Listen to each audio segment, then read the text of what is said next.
Arrest कर लो इन्हें।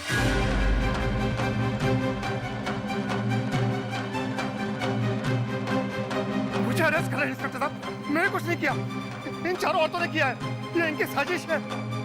मैंने कुछ नहीं किया इंस्पेक्टर साहब। अब आपको जो भी कहना है सब अदालत में कहिए, और मेरी बात माने तो ना कहिएगा, क्योंकि आपकी बात मानने लायक नहीं है। ले जाओ इसे। इंस्पेक्टर साहब मेरी बात को समझने की कोशिश की है। मैंने कुछ नहीं किया, मैंने कुछ। बहुत जल्दी तुम्हें तुम्हारा लाइसेंस वापस मिल जाएगा, लेकिन एक ही बात का अफसोस है कि साजिश हमारी पत्नी होने की और सजा उस बेचारे भट्ट को मिली। नहीं सनत भाई, भट्ट भी उस साजिश में शामिल था। पैसे खाकर किसी की 25 साल की मेहनत को दरिया में डुबो दिया। सैंपल बदलने का आइडिया भाभी को तो उसने ही दिया था ना। मुकेश ठीक कह रहे हैं, उसे सजा उसके अपने गुनाह की मिली है। मुझे तो अफसोस है कि बहुओं को अपनी करनी की ठीक ठीक सजा नहीं मिली। नहीं मोटा भाई, बहुत मिल चुकी सजा। अब मैं भाभियों को ज्यादा परेशान नहीं करना चाहता। हाँ मोटा भाई, अब वक्त आ चुका है कि हम बीती बिसरा कर फिर से एक परिवार की तरह रहें। तुम गलत सोच रही हो वृंदा।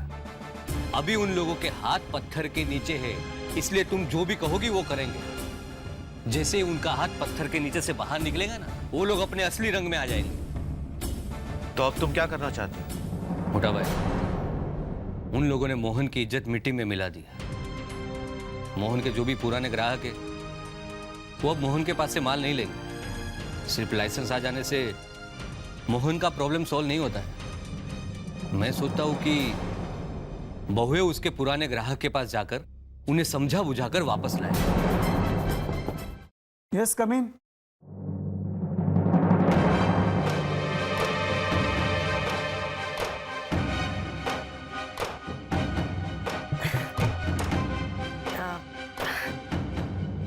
नमस्ते। नमस्ते। मैं मोहन नानावटी की भाभी हूँ, लड्डू गोपाल पापड़ कंपनी वाले मोहन नानावटी, जिससे आपने माल लेना बंद कर दिया है। मैं बस उसी के बारे में आपसे कुछ बात करने आई हूँ। लड्डू गोपाल का माल बेचने में निकलूंगा ना तो मेरा धंधा बंद हो जाएगा। सब लोग जानते हैं कि मोहन नानावटी माल में मिलावट करता था। पर वो गलत है।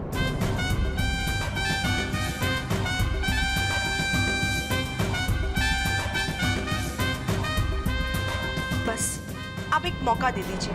मैं क्यों मौका दूं उसे, बताइए? और मुझे क्या मिलेगा उससे? इतना बड़ा खतरा मैं नहीं उठा सकता। मेरे ग्राहक मुझसे नाराज हो जाएंगे। और वैसे भी वो दोषी है या निर्दोष, मुझे इससे कोई लेना देना नहीं है। आप चुपचाप यहाँ से चली जाइए। स्टॉप! बकवास बंद कर। बदतमीजी की भी कोई हद होती है।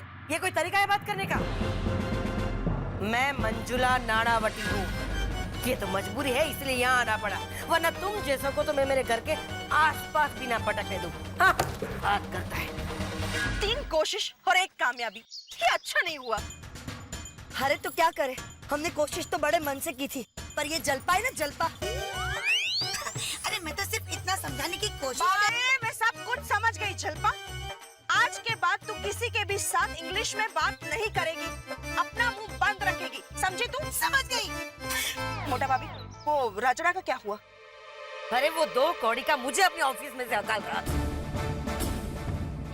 मंजुला नानावटी को ऐसे दिन देखने पड़ेंगे, ये कभी सोचा नहीं था।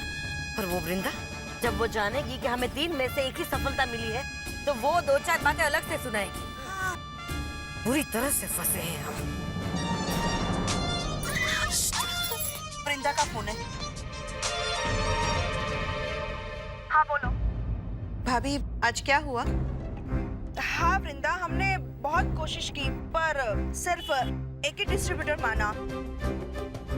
बाकी वो राजड़ा और गोवर्धन दोनों, वो सब तो छोटे छोटे डिस्ट्रीब्यूटर हैं। अहमदाबाद के सबसे बड़े डिस्ट्रीब्यूटर है वेलजी भाई।